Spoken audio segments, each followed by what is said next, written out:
Hello, Kate Cavanaugh here.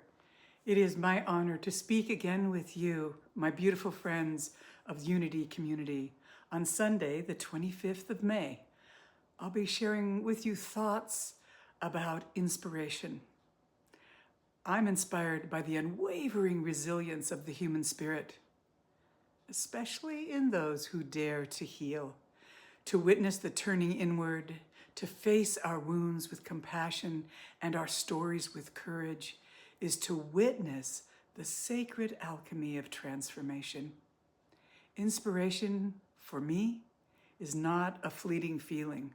It is a state of deep reverence for the path of healing that each soul walks.